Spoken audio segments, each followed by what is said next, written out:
Desde hace 75 años, el Colegio de México es una institución pública de carácter universitario dedicada a la investigación y la enseñanza superior. Fundado por dos grandes hombres de las letras de nuestro país, Alfonso Reyes y Daniel Cosío Villegas, en su momento, Salvador Novo lo calificó como ejemplo de la alta cultura mexicana. Por él pasaron como becarios Octavio Paz, Juan Rulfo y Juan José Arreola. Ha formado a profesionistas y servidores públicos. En 2001, el Colmex obtuvo el premio Príncipe de Asturias en Ciencias Sociales. Este año, por primera vez en su historia, el Colegio de México es presidido por una mujer, Silvia Giorguli Saucedo, quien nos acompaña en Mesa Cuadrada para hablar de los retos y plan de trabajo al frente de esta institución. Acompáñenos.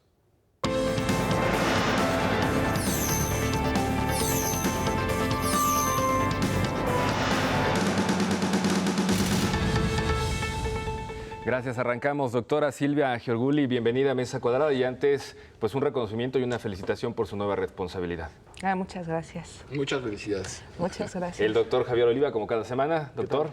Pepe. Y Pepe Ureña. Buenas noches. Pues si les parece, para iniciar, nos gustaría que nos compartiera una aproximación de lo que es el Colegio de México para que nuestro auditorio pueda saber de qué estamos hablando cuando hablamos de una de las instituciones de mayor prestigio académico y de investigación en el país y también aprovechando la oportunidad que nos compartiera el diagnóstico que realizó precisamente para buscar la presidencia que en este momento ya asume.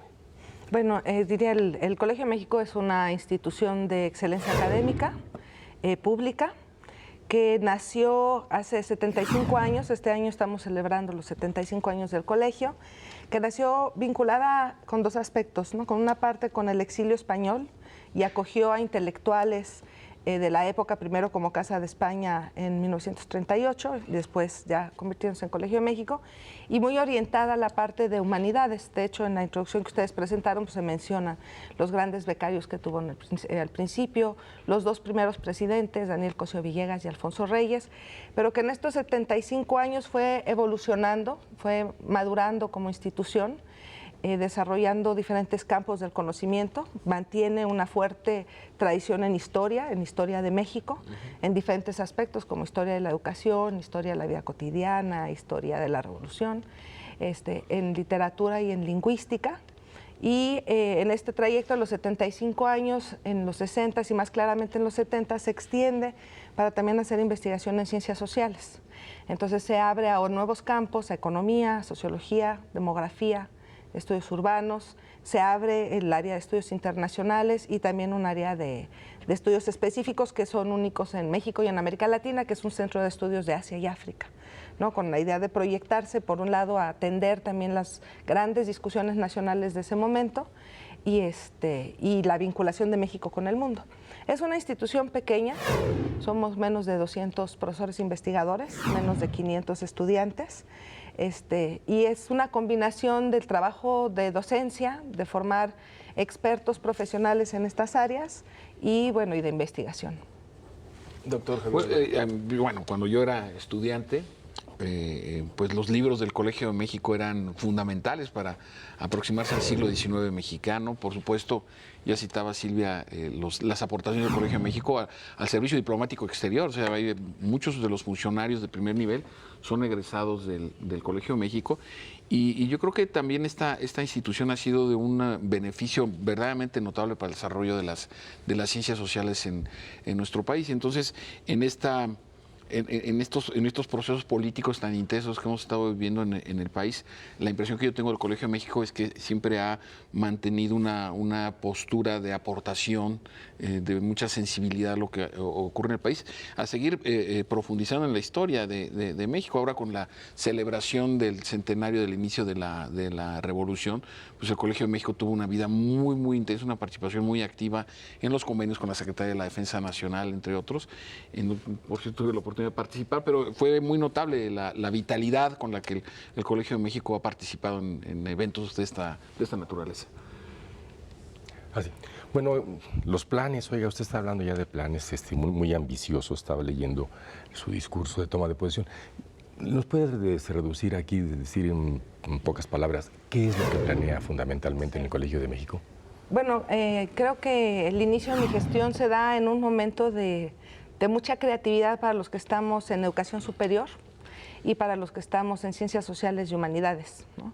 Es un momento en donde se combinan varios cambios en diferentes dimensiones. Creo que uno de los cambios más notables es en la incorporación de la tecnología de la información y la comunicación a la enseñanza, pero también a la difusión de resultados, que además nos cambia todo el ritmo, ¿no? La forma en la que ahora se dan los debates entre las comunidades académicas es mucho más rápido, la publicación de resultados, etcétera, ¿no?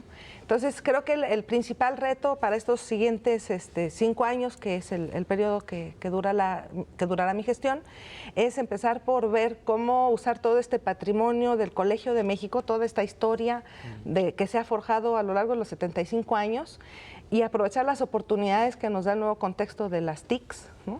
Para proyectar mucho más los resultados de investigación, para aprovechar esta posibilidad de tener más diálogos con comunidades académicas en México, en diferentes partes del país, pero también a nivel internacional, para poder dialogar con diferentes actores. Eso es en el tema específico, por ejemplo, de política pública.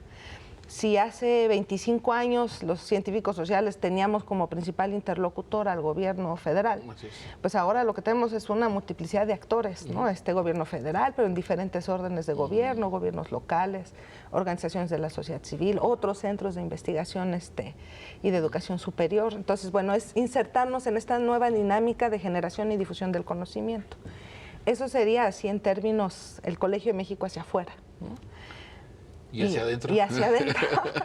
Y hacia adentro también me toca una etapa muy interesante del colegio, que no es exclusiva del colegio, es una cosa que pasó en México si uno piensa cómo se dio el proceso de formación de la investigación actual, de los investigadores actuales. Bueno, hay un auge muy importante de las instituciones de educación superior en los 40, 50, 60, 70, y se empiezan a formar los grandes investigadores que son referente hoy en el Colegio de México, en la UNAM, en diferentes instituciones de educación superior, ¿no? Pero lo que estamos viendo es un proceso de envejecimiento de la planta docente, ¿no? O sea, los profesores investigadores que abrieron camino y que consolidaron muchas líneas de la discusión en ciencias sociales, pero también del trabajo en humanidades, pues ahora ya están llegando a una edad de jubilación, ¿no? Entonces todo el país enfrenta el reto de cómo generas un esquema de renovación generacional, cómo en un contexto en donde además plantearse jubilarse es algo nuevo, ¿no? Para los profesores. Entonces generas un esquema para que puedan ir jubilándose, que tiene que ver con cuestiones financieras, pero también con cuestiones de cómo reorganiza su participación con las instituciones y cómo integras a las nuevas generaciones que traen otras visiones más frescas, formas de hacer investigación distintas, ideas diferentes de lo que tiene que ser la docencia. Y en el Colegio de México en particular, ya comenzó un proceso de renovación generacional. En la gestión anterior se inició la operación de un plan de pensiones complementarios, varios profesores se han jubilado, han entrado nuevos profesores. Entonces es un momento muy interesante en términos de la conformación de una comunidad académica con características distintas. ¿Y si hay suficiente material académico, generación de jóvenes que estén emergiendo como lo hicieron en el pasado, a los que hoy usted me aludía hace rato? Sí, bueno, en términos de números sí hay mucho más, ¿no? O sea, en el mismo país pues tenemos mucho más, formamos ahora mucho más doctores que antes, tenemos más posgrados y posgrados excelentes. O sea, creo que en estos años también ha habido una consolidación de la educación en posgrado en las diferentes áreas, no solo en ciencias sociales, en naturales. Y también tenemos varios mexicanos que están en el exterior y que están dispuestos a regresar. Y por otro lado también se abre en este mundo global y de mercados de trabajo, al menos a nivel calificado más abierto, porque pues, en otros espacios no hay esta apertura en los mercados de trabajo, de mayor movilidad. Entonces también hay jóvenes de otros lados. Yo puedo decir que en las convocatorias a plazas que se hacen en el colegio, que son abiertas y públicas, pues recibimos candidatos de varias partes del mundo, ¿no? Y no solo de México y América Latina, estoy hablando también de Estados Unidos, de Europa, ¿no? Estamos conversando esta noche en Mesa Cuadrada con la doctora Silvia Giorguli, la primera presidenta del Colegio de México. Tiene una gran responsabilidad, ya lo mencionaba ella en su discurso de apertura. Es el reto más importante de su vida y el reto profesional también más importante que ha asumido. Nos habla de este puente que debe tender precisamente entre el pasado de la institución y el futuro y la actualidad en este contexto de nuevas tecnologías y la era de la información, y también hacia el interior de este relevo generacional. Vamos a hacer una pausa, continúe en los canales de televisión educativa y del Sistema Público de Radiodifusión del Estado Mexicano y regresamos a Mesa Cuadrada.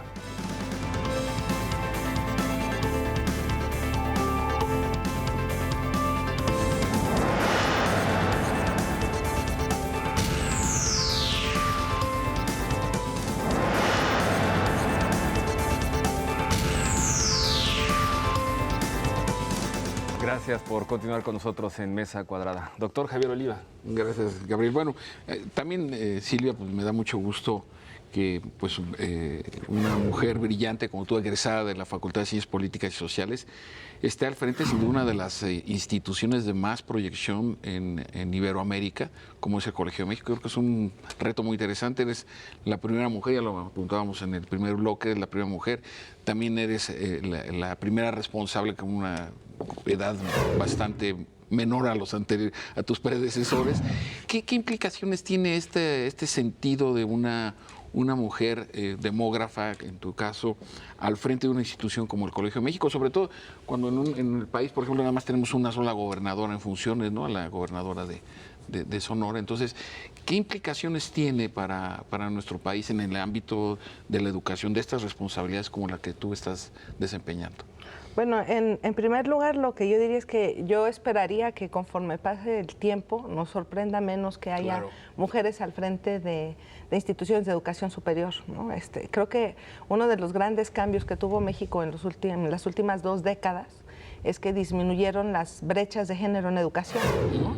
E inclusive algo que está pasando no solo en México, sino en otros países del mundo, empieza a haber cierta reversión a nivel de educación superior, empieza a haber ligeramente más mujeres que hombres participando en los espacios de educación superior, ¿no? En el caso de ciencias sociales y humanidades, hay más mujeres en posgrados que hombres, y sin embargo todavía esto no se refleja en la participación de la mujer en los espacios de toma de decisión en política científica, en política educativa o al frente de instituciones de educación superior como el Colegio de México. Yo quiero pensar que es un proceso de maduración y que se tendrían que ir abriendo los espacios y que nos tendría que ir sorprendiendo menos la participación de la mujer en estos espacios. Y sí, lo segundo que diría es que yo sí creo que ser mujer implica una forma de ejercer, de tomar decisiones y de liderazgo distinto, ¿no? O sea, que sí te abre la posibilidad de ver y abordar temas desde diferentes, desde una perspectiva diferente, pero esperando, o al menos bajo el acuerdo de que la dirección hacia donde quiere llevar uno la institución, bueno, eso no depende del género, ¿no? Eso es algo que se va construyendo con el pero consenso. sí con un estilo propio. Coincido en que no tendríamos por qué, o debiéramos que comenzar a dejar de lado esta sorpresa por el hecho de que sea de género, pero no deja de ser importante también el caso de tu juventud. También creo que es un elemento importante a considerar. Pero si uno ve en la misma historia de México la participación por ejemplo, de varios intelectuales en el Congreso Constituyente en 1917, ahora que se cumplirán también 100 años de nuestra Constitución, y eran personajes que estaban terminando los 20, empezando los 30, ¿no? En una etapa muy creativa. Entonces, sí creo que hay un componente relativo en términos de la edad. Y bueno, pues yo pensaría que no, o sea, que a lo mejor la diferencia que haría la edad en este contexto de transformaciones es que mi generación estuvo mucho más familiarizada ya con, por ejemplo, el uso de la tecnología, la computadora personal, etcétera, ¿no? Entonces, a lo mejor sería una de las diferencias que marcaría en el oficio del académico entre una y otra generación, pero fuera de eso, a lo mejor lo mismo que había dicho para el caso de la mujer, pues los objetivos y la dirección de llevar, hacia dónde llevar la institución, pues va más allá de las generaciones. También mencionaba Pepe, doctor Oliva, que tiene la oportunidad de poner en marcha proyectos que había imaginado. Ahora que asume la presidencia, y Pepe ya le cuestionaba acerca de su plan de trabajo. Sí, uno de ellos habla de identidad nacional. Sí me interesa mucho centrar en el debate. Identidad nacional, ¿hay riesgo de que se pierda la identidad nacional con las nuevas tecnologías, con cómo está avanzando las comunicaciones? Yo creo que en el debate actual, más que una pérdida de la identidad nacional, lo que yo digo es que todas estas nuevas tecnologías son herramientas, ¿no? Son herramientas que nos hacen que la relación que tenemos con el entorno sea distinta y que tendrían que potenciar o que tendríamos que ver cómo potenciar y aprovechar. Pero sí, por otro lado, hay un discurso, en semanas pasadas, por ejemplo, el primer ministro de Japón anunciaba una reorientación de la política educativa y científica hacia ciencias naturales y ciencias duras y quitarles recursos, inclusive sugería que se minimizaran las actividades en ciencias sociales y humanidades. ¿no? Entonces, un poco hablar, o sea, decir que tenemos que seguir en la línea de humanidades es, por una parte, reconocer la función que tienen quienes se dedican a ese campo de trabajo, en términos de mantener la memoria histórica, en términos de mantener pues esa reconstrucción y la forma en la que vamos contando nuestra propia historia hoy, ¿no? Hacia el futuro, y decir que es un área que por sí misma pues debe conservarse, ¿no? Y yo no veo si de repente uno piensa en este contexto de globalización como el riesgo en términos de la apertura y en referencia a la identidad nacional, pero por otro lado también uno ve procesos de redefiniciones muy fuertes de la identidad nacional cuando te reflejas hacia el exterior, ¿no? Yo creo que en este caso lo que nos corresponde a nosotros es verlo más como oportunidad que como un problema, ¿no? Sí, yo creo que sobre este punto también, como especialista que eres en migración internacional, pues estamos viviendo también una crisis, por lo menos la que nos llega desde Europa, ¿no? Con los flujos migratorios de países que se encuentran, si no colapsados, cerca de estarlo. Y desde la perspectiva tuya como especialista en estos temas, la visualización que nosotros podemos tener desde México pareciera que geográficamente nos queda lejos, pero yo, hablando de globalización, justamente son fenómenos que nos afectan directamente, incluso por los flujos migratorios que hay en el continente americano. En tu labor como presidenta del Colegio de México, ¿qué tanto tiempo vas a tener disponible para continuar investigando en estos temas que son literalmente de hoy? Porque supongo que toda esta actividad administrativa te va a absorber mucho, eventos, foros, con programas de tele, ¿no? Sí. No, bueno, lo que yo diría, que además es un modelo de gestión diferente a la que hay en otras universidades, inclusive en otras partes del mundo. O sea, en este caso, quienes hacemos gestión en el colegio somos académicos, ¿no? Y hay la exigencia de seguir dentro de nuestro trabajo académico. En el SNI. De seguir en el SNI, de seguir publicando. Yo en mi caso en particular supongo que mi estrategia personal será más que seguir trabajando en varios temas de la demografía, que es mi campo de especialidad, concentrarme en uno o dos, que es población y educación y migración internacional, y mantener la agenda de investigación. Pero yo creo que es un modelo de gestión distinto, yo decía, a otras instituciones de otras partes del mundo, pero que es importante porque, bueno, yo voy a seguir con mis clases, tengo varios estudiantes que estoy dirigiendo tesis, y justo el seguir en eso, pues también te permite mantener ese contacto, claro. Inclusive al momento de llegar a propuestas concretas de cómo operacionalizar las líneas que se marcan dentro del programa de trabajo, bueno, pues tienen que tener una idea de a qué campo o en qué espacios se van a operacionalizar, ¿no? Entonces, creo que es importante este modelo de gestión donde eres académico y también participas en la gestión administrativa. Es doble presión y nos quitarán horas de sueño, pero... Felicidades. Gracias. Antes de ir a una pausa, me gustaría también que nos compartiera y que le compartiera al público de Mesa Cuadrada cuál es la principal agenda de tópicos que le interesa al Colegio de México analizar ante la situación, ante la realidad, ante los problemas que tiene nuestro país. Sí, bueno, entonces lo que yo diría es que la agenda de investigación que vamos construyendo tiene que ser una agenda de investigación balanceada, ¿no? Como decía, hay que mantener la presencia en los temas en los que hemos construido y seguir construyendo, ¿no? Y ahí sería, por ejemplo, el caso, yo diría, de algunos de los grupos específicos de historia de la economía, el Diccionario del Español de México, que es un proyecto que tiene ya varias décadas y que es que tendría que mantenerse. Pero al mismo tiempo creo que un reto que tenemos es el ir ajustando también nuestras agendas de investigación para responder de manera más rápida, porque así se requiere, a problemas estructurales o coyunturales que van surgiendo y que aparecen, ¿no?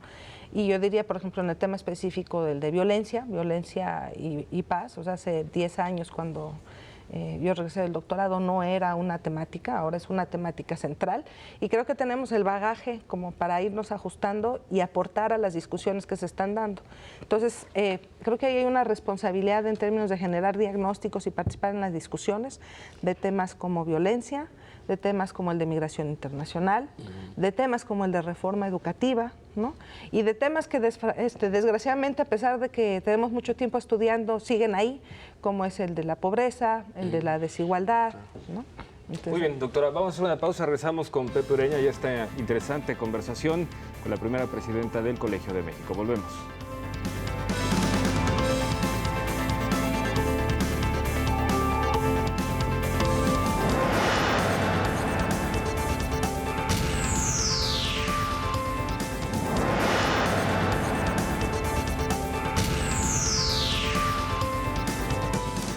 Ya estamos de regreso en Mesa Cuadrada. Otro de los puntos importantes del plan de trabajo de la doctora Silvia Giorgulli, nuestra invitada especial esta noche, es precisamente que el Colegio de México juegue un rol importante como un actor, ¿no? Con el resto de los agentes políticos y sociales de nuestro país de manera independiente y de manera autónoma, ¿no? Y su participación en diferentes aspectos de la vida social ha sido importante a lo largo de la historia, Pepe Ureña. Así es. Sí, yo recuerdo en los 70s, lo mencionaba fuera de cámara, que yo leía libros del Colegio de México y uno de ellos era el de Historia de México. Y luego caímos hasta en errores como libro de texto gratuito con fallas de personajes, de fechas, hasta de ortografía. ¿Por qué del Colegio de México dejó de ser el proveedor natural de ese libro de documentos oficiales? Sí, bueno, yo no puedo reconstruir toda la historia, pero efectivamente, en especial el área de historia el Centro de Estudios Históricos tuvo una vinculación y una participación importante en la elaboración de libros de texto, en el trabajo con la SEP, en la colaboración aportando a los libros de texto. Supongo que dentro de los cambios entre administraciones se fue perdiendo un poco y a lo mejor lo que yo diría en términos de agregando a esta parte que decías, bueno, autónoma, etcétera, que también en vistas de una actitud propositiva, que parte de lo que queremos también hacer hacia el futuro es proyectar un poco más el trabajo que se hace, ¿no? Entonces, por ejemplo, está la Historia Mínima de México, que es una referencia no solamente a nivel universitario, también se usa en estudiantes de preparatoria, yo diría inclusive en el caso de mis hijos me ha tocado verlo a nivel secundaria, ¿no? Es decir, ahora tenemos la posibilidad de proyectar mucho más esos materiales, otra vez utilizando las tecnologías digitales, inclusive con la posibilidad de movernos hacia libros donde haya espacio para blogs y para alguna interacción con maestros o con quienes los están leyendo. Entonces, dentro de lo que nosotros podemos hacer y dentro de nuestro campo, creo que sí tendríamos que estar aprovechando más en materiales o en trabajos que han sido referencia, como decía, como la Historia Mínima de México, como la Historia General de México, pero también en otros campos como el de la lingüística, con el Diccionario del Español de México, ¿no? O con los textos de economía, por ejemplo, ¿no? Claro. Yo quisiera, Silvia, recordarle al público un estudio que se publicó con el patrocinio del Instituto Nacional Electoral y el Colegio de México, que fue publicado en junio del año pasado. Todavía se llamaba IFE, pero fue justo en la transición. Un estudio país sobre el perfil del ciudadano en México, un trabajo muy interesante que se puede conseguir en la página de internet del INE, en donde se hace no solo la georreferenciación de varios aspectos de percepción de confianza a las instituciones, la confianza interciudadana, etcétera. Sé que estás entrando a la presidencia del Colegio de México, pero a mí me parece que aportaciones como estas, que a mí me parece fundamental, cualquiera que quiera hablar de democracia en México de manera articulada, bien fundamentada, tendría que considerar ese producto, ¿no? Entre del INE y el Colegio de México. ¿Previsiblemente tienes algún proyecto de continuar con este tipo de trabajos interinstitucionales para ofrecerlos a la opinión pública y a los que nos interesan estos temas desde la perspectiva de las ciencias sociales? Sí, pues ahí lo que diría uno es que además creo que lo que es interesante es que no es necesariamente que estemos proponiendo nuevas cosas, es trabajo que ya estamos haciendo. Entonces yo creo que tenemos que seguir con este tipo de ejercicios. Eso es en cuanto a la parte de difusión. En cuanto a la parte de colaboración con otras instituciones, pues sí, yo creo que la forma de hacer investigación ahora en ciencias sociales, porque humanidades tiene otra dinámica particular, en ciencias sociales es necesariamente en un diálogo continuo, ¿no? Y de repente, si quieres que los trabajos sean leídos y la información llegue a quien tiene que llegar, pues tienes que tener esos canales de comunicación, ¿no? Ejercicios como al que tú haces mención con el Instituto Nacional Electoral, con el Consejo Nacional de Población, con el Instituto Nacional de las Mujeres, por ejemplo, en temas de género. Sí hay varios proyectos conjuntos que permiten como establecer este diálogo. A lo mejor ahí lo que yo diría es que creo que en diagnósticos hemos avanzado mucho, ¿no? Que a lo mejor algo hacia lo que tenemos que movernos es de tener diagnósticos muy buenos a analizar porque esta información no se está incorporando de manera efectiva en la definición de políticas, ¿no? Es decir, que uno de los retos o limitaciones que puede tener el trabajo de investigación y de las propias instituciones que generan este nuevo conocimiento es pasar del papel y del proyecto de investigación a precisamente la presentación a las instancias de gobierno, a los generadores de la política pública, para que se haga, y lo platicábamos, doctor Oliva, política pública con base científica para obtener unos resultados y solucionar problemas de fondo que tiene el país, eso por un lado, y por otro lado también el tema de cómo se comunican los hallazgos que surgen a partir de la investigación.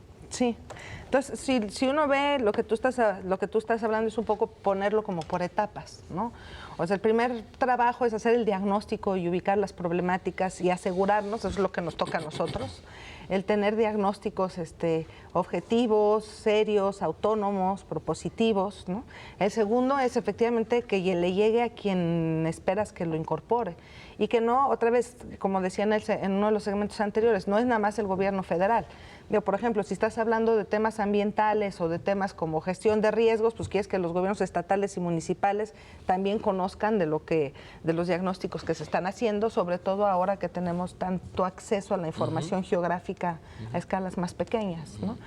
Y la otra parte que yo digo que es un reto no nada más para el colegio en el área de ciencias sociales, sino en general para los que hacemos ciencias sociales, es a lo mejor necesitamos no solo comunicar mejor, sino también entrar más a los diagnósticos de por qué la información no se está incorporando a la toma de decisiones. Claro. Y voy a dar dos ejemplos, si me lo permiten. Adelante. ¿No? El primero sería el caso de la pobreza. O sea, tenemos desde los 80, digamos, una agenda sistemática de investigación sobre pobreza, grandes investigadores haciendo trabajo en estos temas que debaten entre ellos, ni siquiera hay opiniones convergentes, y sin embargo, pues cuando uno ve los resultados en política social y combate a la pobreza, pues no, o sea, en otro espacio me preguntaban, bueno, pues eso no se ha traducido en mejoras para la población, pues, ¿no? Entonces tenemos, yo creo que movernos de esos grandes diagnósticos, de medir muy bien, a también analizar el contexto institucional de otra manera, vinculándolo con los diagnósticos que tenemos para entender qué es lo que nos está fallando. Pepe Ureña, la última pregunta, ya casi nos vamos. Sí, oiga, desde antes de los 80, yo me acuerdo, se creó el Coplamar, ¿se acuerdan? Sí. Con López Portillo en los 70, sí. Y estamos con el mismo diagnóstico de la pobreza y todo lo demás. Oiga, en aras de esto, ¿cómo podría convertir el Colegio de México en conciencia de la administración pública federal, de las políticas públicas más que del gobierno? Sí, bueno, como la forma en la que yo lo veo, decía, bueno, somos una institución pequeña, ¿no? Otra cosa que ha pasado es que la agenda de investigación se ha ampliado muchísimo. Entonces, uno de mis colegas siempre habla de que, bueno, tenemos que tener un poco de puntería y claridad en lo que podemos hacer y lo que no podemos hacer.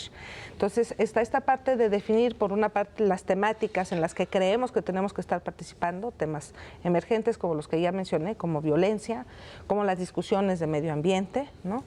Y además con esta visión mucho más dinámica, a pesar de ser una institución chica o pequeña, de tener mayor proyección en los resultados de investigación y en nuestras interlocuciones con diferentes actores, porque además algo que yo he aprendido en mi tiempo en el colegio es que también podemos jugar un papel como un espacio de interlocución entre áreas que normalmente no se hablan, ¿no? Por ejemplo, en el colegio podemos convocar a diferentes actores de la sociedad civil, del gobierno federal, organismos internacionales, y generar un ambiente de diálogo pues abierto, ¿no? Entonces, un interlocutor. Exactamente. Muy bien, pues ya nos vamos, se nos acabó el tiempo. Doctor Oliva, muchísimas gracias. Gracias, buena semana para todos. Y gracias por haber venido. Señor. Bueno, muchas gracias por la invitación. Éxito en los próximos 5 años. Gracias. Buenas noches. Ureña. Muchas gracias. Muy buenas noches. Y por supuesto, a lo largo del programa estuvimos compartiendo con el auditorio las redes sociales del Colegio de México, la página de internet del Colegio de México, para que la gente se acerque, lo conozca y por supuesto sepa el trabajo de investigación que está realizando esta gran institución que tiene nuestro país. Muchísimas gracias, doctora Silvia. Muchas gracias. Nos vemos la próxima semana.